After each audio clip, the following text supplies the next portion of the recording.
안녕하세요. 오늘도 사연살롱을 찾아주셔서 감사합니다. 강서구에 살고 있는 40대 여성이에요. 우리 부부는 얼마 전 결혼 15주년을 맞았어요.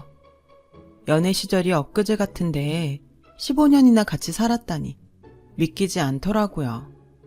결혼 초만 해도 이 남자와 결혼 생활을 유지할 수 있을까 걱정했으니까요. 그건 성격 차이나 시댁과의 문제 때문이 아닌 바로 남편의 외모 때문이었죠. 남편이 키도 크고 잘생겼거든요. 주위에서 남편 얼굴 뜯어먹고 살 거냐는 말을 자주 들을 정도로요. 솔직히 남편과 결혼을 결심한 건 잘생긴 얼굴 때문은 아닌데 말이죠. 물론 잘생겨서 나쁠 건 없지만요. 제가 처음 남편과 만난 건 24살 봄이었어요. 대학을 졸업하고 처음 들어간 회사에 첫 출근을 하던 날 만원 버스 안에서였죠.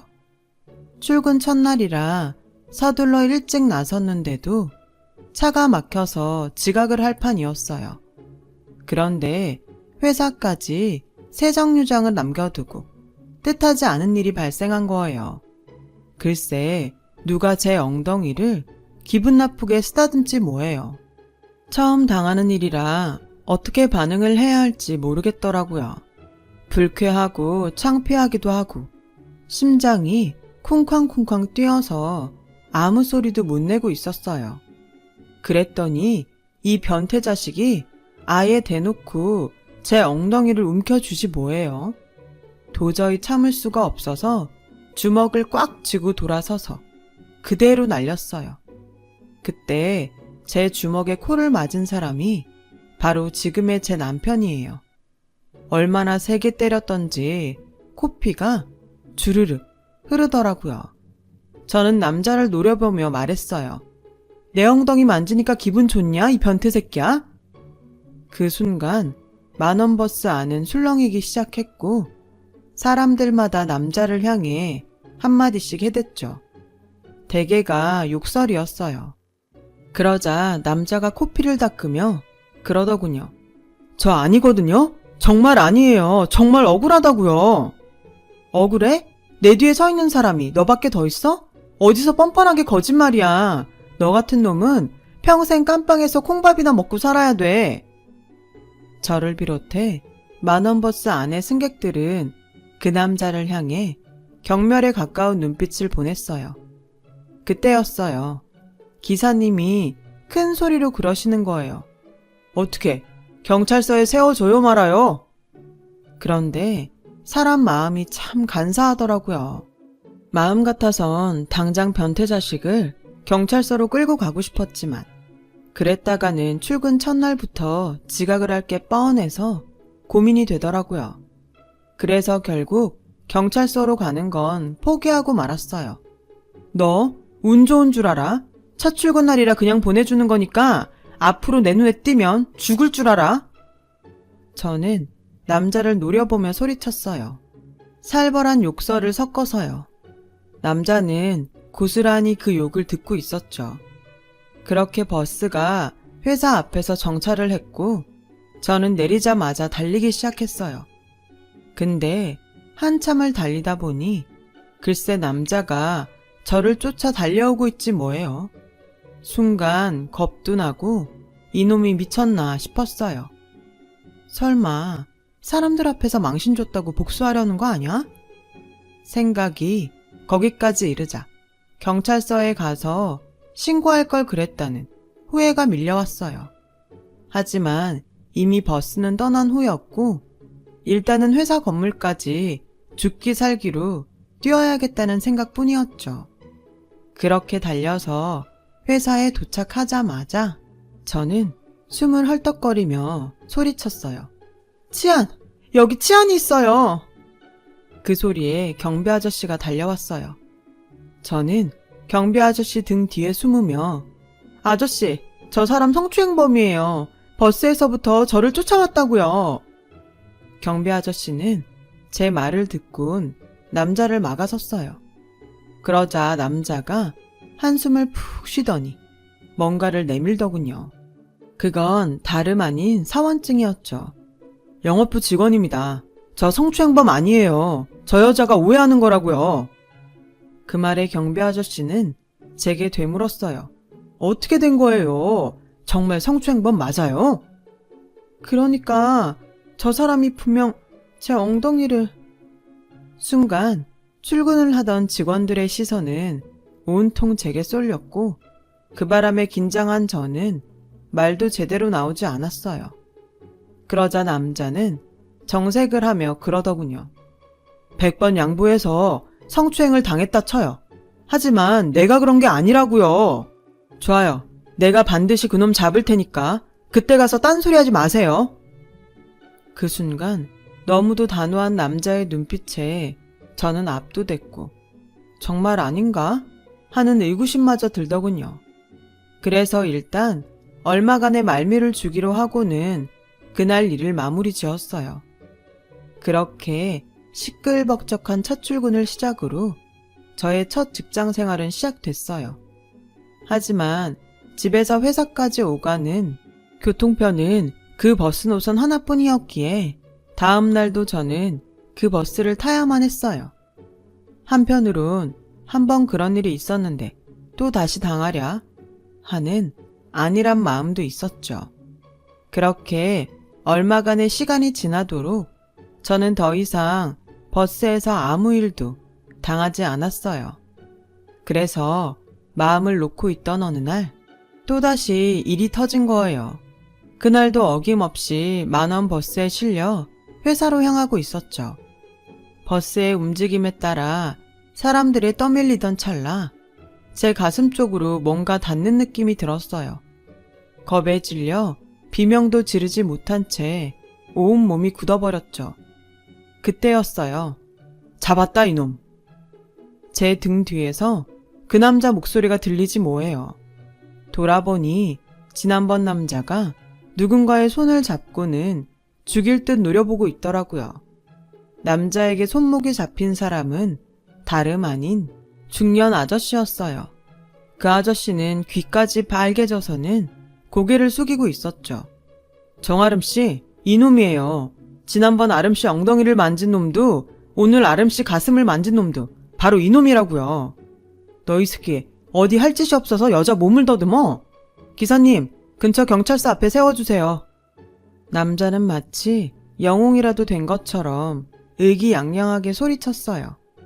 그렇게 우리 세 사람은 버스에서 내려 경찰서로 향했어요.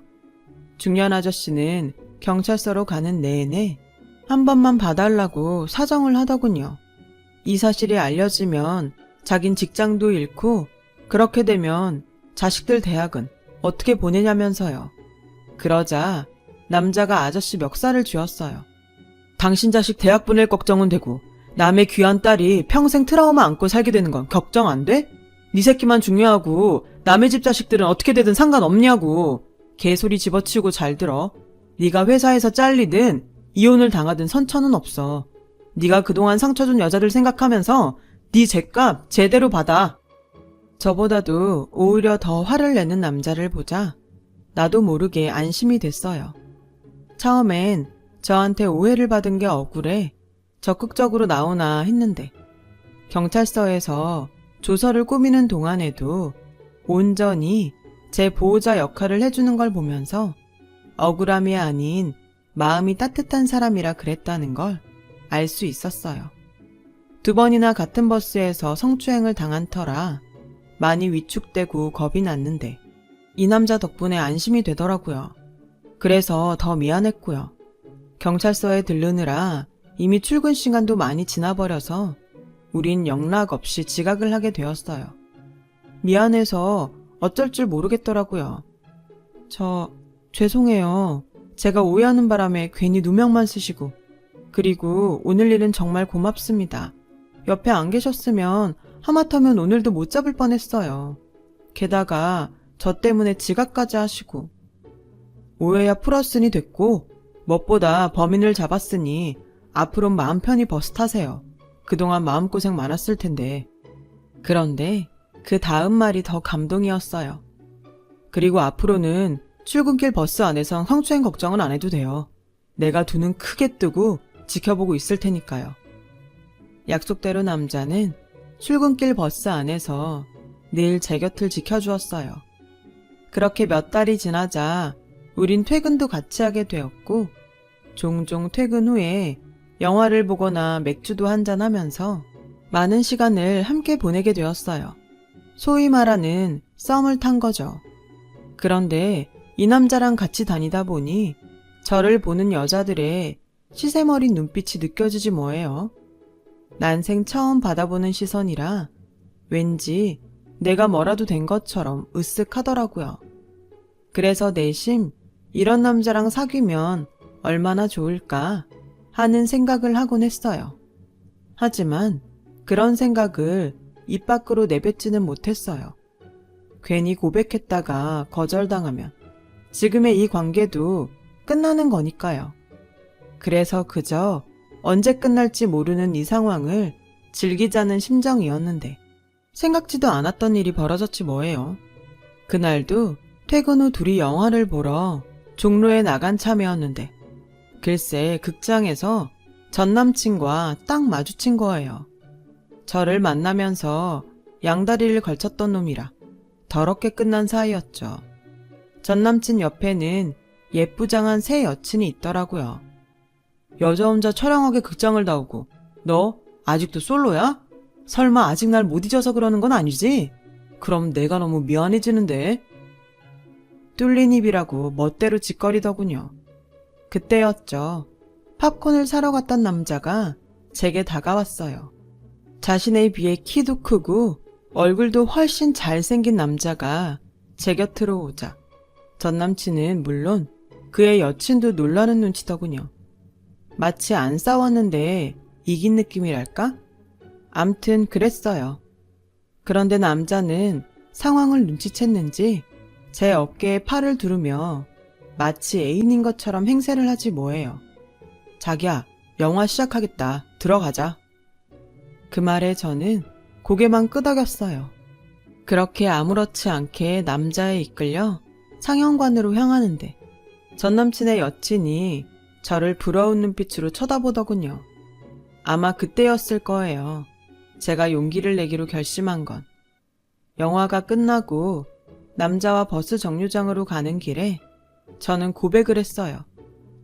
더 이상 이런 관계는 힘들 것 같아요.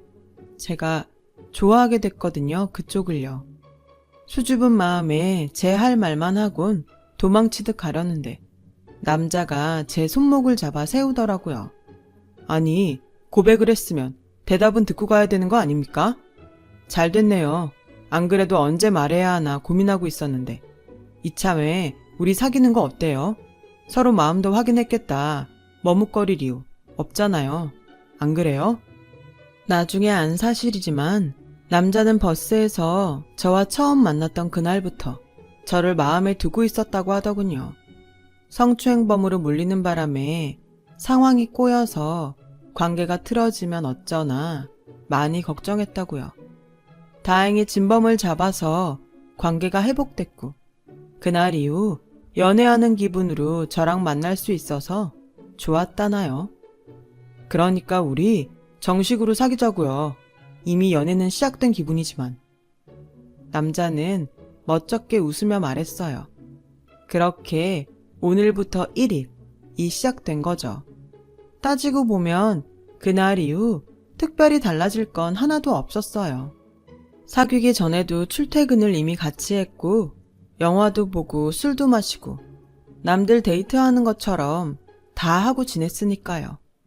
그래도 확실히 사귀게 되자 기분은 전과는 확연히 달랐어요. 그런데 다 좋지만은 않더라고요. 전에는 멋진 남자랑 같이 다니는 덕분에 여자들의 부러움 가득한 시선을 받는 게 좋았는데 어느 순간부터 그 시선이 걱정으로 변해버렸거든요. 이 남자는 여자들한테 인기가 많았어요. 당시 우리는 비밀 사내 연애를 했었는데 회사 내 여자 직원들 중에서는 이 남자한테 호감을 보이는 사람들이 꽤 많았거든요. 연애 사실을 밝힐 수 없었던 저는 그걸 알면서도 내색을 할 수 없었고요. 그저 벙어리 냉가슴으로 소가리만 해야 했어요. 내 남자를 호시탐탐 노리는 여자들 중엔 예쁘고 스펙 좋은 사람들도 많아서 더욱 그랬죠. 그래서 정작 청혼을 받았을 때도 기쁜 마음 한편에 정말 내가 이 남자랑 결혼을 해도 좋을까 하는 고민을 했어요. 결혼하고도 주변 여자들에 대해 늘 긴장을 해야 할 것 같았고 그런 마음으로 결혼 생활을 하는 게 불행할 것만 같아서요. 그렇다고 제 남편이 다른 여자들한테 한눈을 팔거나 하는 타입은 아니에요. 그저 제 노파심이 문제였을 뿐이죠. 하지만 이런 제 걱정은 시부모님을 만나고 나서 사그라들기 시작했어요. 두 분 금슬이 정말 좋았거든요. 주말마다 아버님은 어머님을 데리고 서울 근교로 드라이브를 하셨어요. 비가 오나 눈이 오나 한결같이요. 어머님이 아버님이랑 드라이브하는 걸 좋아하셨거든요. 아무리 아내가 좋아한다고 해도 한두 번도 아니고 매주 그러기는 쉽지 않은 거잖아요. 그런데도 아버님은 단 한 번도 얼굴을 찌푸린 적이 없을 정도로 어머님의 운전기사가 되는 걸 마다 않으셨죠. 아버님이 어머님을 챙기는 모습을 보면서 이런 집에서 자란 남자라면 여자 문제로 날 힘들게 하지 않을 거란 막연한 안심을 했어요. 게다가 시부모님께서는 저를 많이 예뻐해 주셔서 더 마음을 놓을 수 있었던 것 같아요. 제가 남편이랑 다투기라도 하면 시부모님은 전적으로 제 편을 들어주셨어요. 철마다 제 보약도 지어 보내주시고 제사나 명절 때도 회사 일도 하고 살림도 사느라 힘들 테니 늦음하기 오라시며 음식 준비도 두 분이 손수 다 하셨어요. 세상에 이런 시부모님이 또 어디 있겠어요. 그런데 이렇게 저를 예뻐해 주시던 시부모님이 1년 터울을 두고 세상을 떠나셨지 뭐예요. 2년 전 아버님이 대장암으로 갑자기 세상을 떠나셨고 어머님마저 얼마 전 교통사고로 세상을 떠나시고 만 거예요. 그런데 시부모님이 돌아가시자 갑자기 남편이 변하기 시작했어요. 시작은 어머님 장례식이 끝나고 다음 날부터였죠. 아침 일찍 걸려온 전화에 남편이 자다 말고 일어나 베란다에 나가 통화를 하더라고요. 정확한 통화 내용은 듣지 못했지만 간간히 들리는 소리에 따르면 남편이 쩔쩔매며 통화 상대한테 조금만 참고 기다려달라고 사정을 하더라고요. 30분 넘게 통화를 한 남편은 세수도 안 하고 바로 집을 나갔어요. 그리곤 새벽녘이 돼서야 집에 돌아왔죠. 무슨 일이 있었냐고 물어도 남편은 별일 아니라며 입을 다물었어요.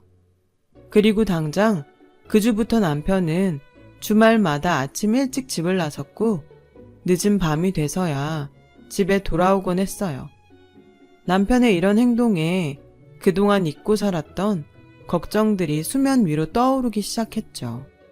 그동안 결혼 생활을 하면서 여자 문제를 일으킨 적 없는 남편이었지만 40이 넘은 나이에도 여전히 여자들한테 인기가 좋은 남편은 제게 있어서 시한폭탄과 같았거든요. 혹시 남편한테 여자가 생긴 게 아닐까? 혼자 꽁꽁 싸매고 걱정을 하던 저는 지인 소개로 용하다고 소문난 점집을 찾아갔어요. 남편의 생년월일을 알려주자 무당은 대뜸 숨겨둔 사람이 있다고 하더라고요. 순간 심장이 쿵 내려앉는 것 같았어요. 남편한테서 끊어낼 방법이 없을까요? 간절한 마음에 무당한테 물었더니 고개를 가로저으며 그러더군요. 안 돼. 이건 구슬해도 못 끊어. 받아들이고 사는 수밖에. 혹시나 하는 마음이 있었던 터에 무당한테 그런 말을 듣고 보니 온몸의 기운이 쭉 빠지면서 모든 의욕이 사라지더군요. 남편은 이런 저를 보고는 장례를 치르느라 몸이 상한 거 아니냐며 한약이라도 지으러 가자고 하더군요. 그런 말을 하는 남편을 보니 정말 구역질이 날 정도였어요. 믿는 도끼에 발등 찍힌다는 말을 이렇게 실감하게 될 줄은 몰랐거든요. 그렇다고 지금에 와서 이혼을 한다는 건 더더욱 생각하기 힘들었어요. 몇 년 전 다니던 직장을 그만둔 데다 초등학생과 중학생인 두 딸의 미래를 생각하니 선뜻 이혼 소리를 낼 수 없었거든요. 그리고 무엇보다도 그동안 남편과 살아온 제 인생이 허무하게 무너지는 게 참을 수가 없어서 도저히 그럴 수가 없었죠. 그래서 직접 내 눈으로 확인을 해야겠다 생각했어요. 그래서 토요일 아침 일찍 집을 나서는 남편을 뒤따라갔어요. 남편은 한참을 달리다가 고속도로 휴게소에서 호두 과자며 이런저런 먹거리를 한아름 사들고는 다시 차에 오르더군요. 내연녀에게 줄 간식 같았어요. 그 모습을 보니 피가 끓는 것 같았죠. 그리곤 다시 한참을 달려갔고 그러다가 남편의 차는 서울에서 꽤 떨어진 경기도 외곽의 외진 병원 앞에서 멈췄어요. 저는 택시비를 지불하고 남편을 뒤쫓아 병원 안으로 들어갔죠.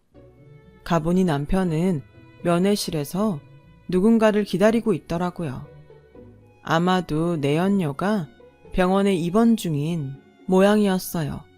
그리고 잠시 뒤 남자 간호사와 함께 누군가 남편 앞으로 다가왔는데 맙소사 남편과 똑같이 생긴 남자더라고요. 남편이 쌍둥이라는 말은 들은 적이 없던 터라 저는 하마터면 소리를 지를 뻔했지 뭐예요. 여자가 아닌 건 다행이었지만 쌍둥이 형제가 있다는 걸 결혼기간 내내 숨기고 있었다는 배신감은 또 다른 분노를 일으켰어요. 남편은 물론이고 믿었던 시부모님조차도 제게 비밀로 했으니까요. 그런데 남편의 쌍둥이 형제의 눈빛이 왠지 불편하더라고요. 두 사람이 면회를 하는 내내 남자 간호사가 옆에서 지키고 있는 것도 좀 그렇고요. 그러고 보니 급하게 남편을 쫓아오느라 이곳이 어떤 병원인지도 몰랐더라고요. 그래서 병원 이름을 찾아보려고 두리번거리는 그때 형수님 맞죠? 남편의 쌍둥이 형제가 저를 보곤 웃으며 부르지 뭐예요. 그제야 제가 뒤따라온 걸 알게 된 남편은 귀신을 본 사람처럼 놀라더군요. 아니, 당신이 어떻게 여길... 뭐야, 형이랑 같이 온 거 아니었어? 형수님, 저 처음 보죠? 난 사진으로 많이 봤는데 소혜랑 지혜는 잘 있어요? 마치 예전부터 아는 사이였던 것처럼 다정하게 대하는 시동생의 모습에 저는 당황해서 아무 말도 못하고 그 자리에 굳은 채 서 있었어요. 그러자 그런 제 모습이 불쾌했는지 시동생이 대뜸 그러더군요. 왜요? 정신병원에 사는 시동생이라 말도 섞기 싫어요? 나 미친 사람 아니에요. 날 여기에 버려둔 형이랑 엄마 아빠가 미친 거지. 안 그래 형? 그 말을 하는 내내 눈빛이 점점 살기를 띠기 시작하던 시동생은 급기야 광기를 뿜으며 난동을 부리기 시작했어요. 테이블을 밀치고 의자를 들고 위협을 해댔어요. 그러자 남편은 제 손목을 잡아 끌고 병원 밖으로 나왔죠. 그리곤 한참 동안 제자리를 서성이며 어떻게 말을 꺼내야 할지 고민을 하는 모습이었어요. 여보, 내가 당신한테 진작 말을 했어야 했는데 그러지 못해서 미안해. 좀 전에 그 사람은 내 쌍둥이 동생이야. 조현병이 심해서 고등학교 졸업하곤 계속 병원에서 살고 있어. 결혼 전에 말을 할까 했는데 도저히 용기가 안 나서 말을 못했어. 정말 미안해. 아무리 그래도 그렇지 이런 일을 어떻게 숨길 수가 있어? 자기도 그렇고 어머님 아버님까지 어떻게 15년간을 감쪽같이 나를 속일 수 있냐고.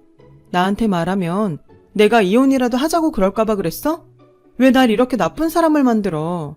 난 이런 줄도 모르고 당신한테 여자가 생긴 건 아닐까 의심했단 말이야. 내가 어떤 심정으로 여기까지 왔는지 알기나 해? 저는 서운한 마음에 감정이 복받쳐서 주저앉아 울고 말았어요. 남편은 그런 저를 안아주며 연신 미안하다는 말을 했어요. 그런 남편을 보니 위로받아야 될 사람은 내가 아닌 남편이란 생각이 들더군요. 그동안 나를 속이고 병원을 찾아오면서 얼마나 가슴 저리고 미안해했을까 생각하니 가슴이 미어지는 것 같았어요. 그래서 남편을 꼭 안아주며 그랬죠. 여보, 이제 그 짐 혼자 짊어지지 마. 우린 부부잖아. 그동안 날 속인 건 괘씸하지만 그 마음 아니까 더 이상은 말 안 할게. 대신 앞으로는 혼자 여기 오지 말고 나랑 같이 오자.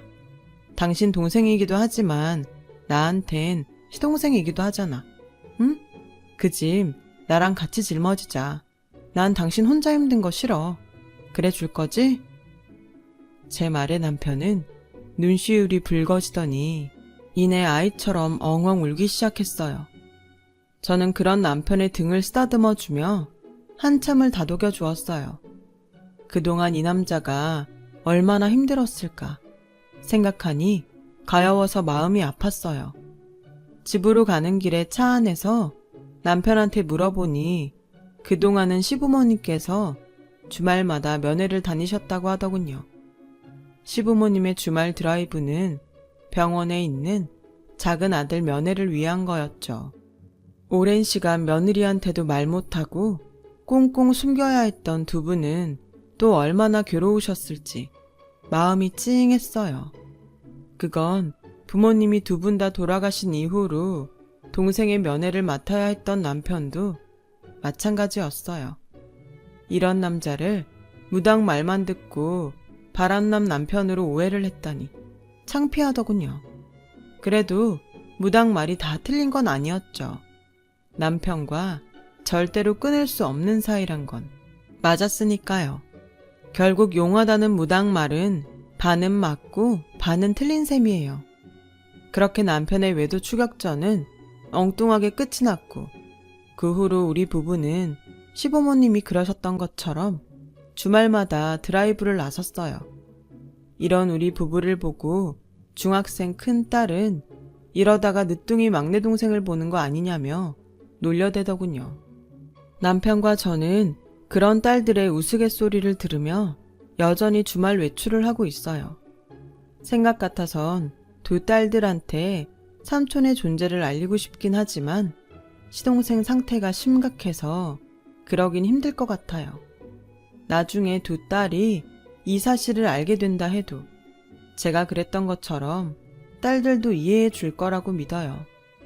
아픈 둘째 아들 때문에 평생 마음에 빚을 지고 사셨던 시부모님과 가족들에게도 말 못하고 부모의 짐을 떠안아야 했던 제 남편을 생각하면 여전히 마음 한편이 아려와요. 그래서 앞으로도 묵묵히 가족과 동생을 지켜내고 있는 듬직한 내 남편을 누구보다 아끼고 사랑해줄 생각입니다. 아내의 이름으로 말이죠. 긴 사연을 들어주셔서 감사드려요. 소중한 가족과 행복한 하루 되시길 바랍니다. 여러분, 사연 댓글에 응원과 현명한 조언 부탁드려요. 좋아요와 구독은 저에게 큰 힘이 됩니다. 오늘도 좋은 일 가득하세요.